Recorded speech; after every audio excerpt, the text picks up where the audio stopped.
Foreign, beautiful rain.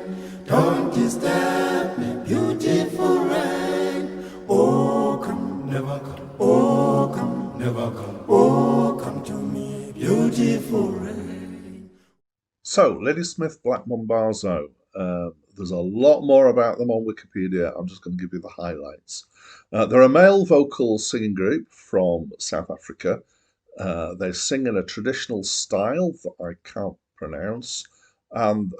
They've been around in some form from somewhere around about 1960, maybe earlier. Some of these people were singing together, certainly earlier.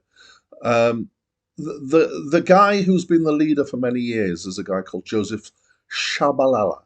And he had some dreams in 1964 about a band who were singing a particular kind of harmony.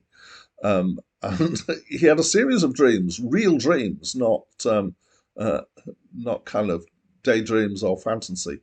And he worked hard to reproduce that sound. And it was within this style, which was, as I say, is a traditional South African style.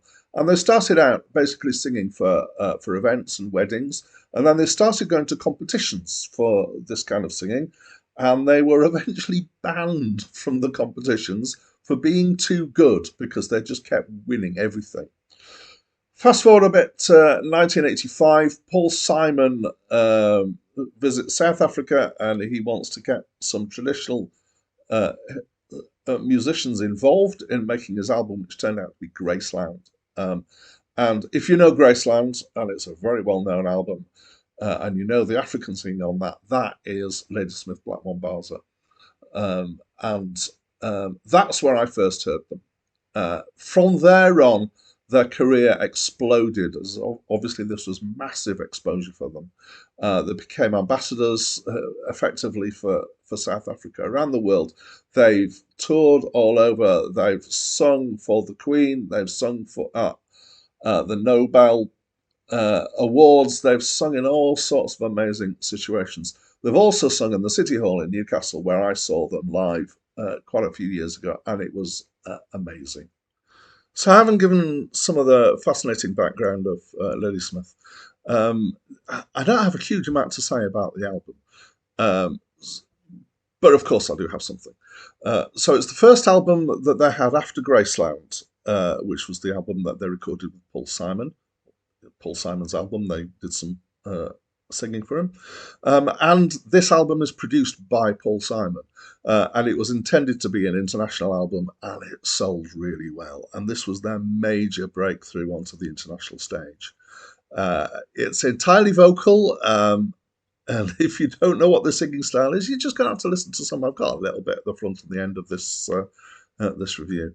The songs are in English and in Zulu.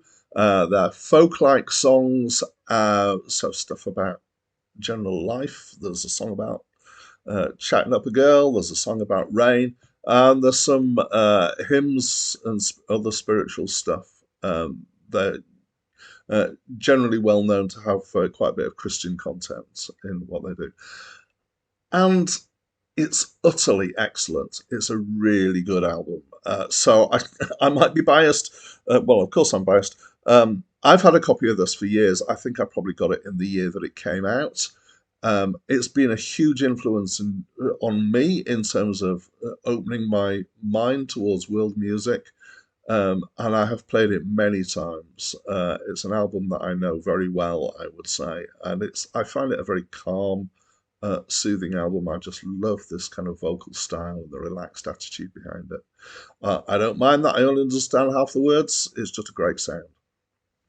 I love it. Oh, King of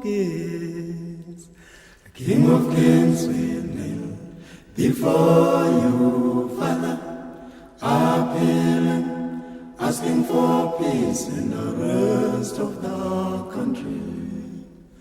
Lord of Lords, we kneel before you, Father,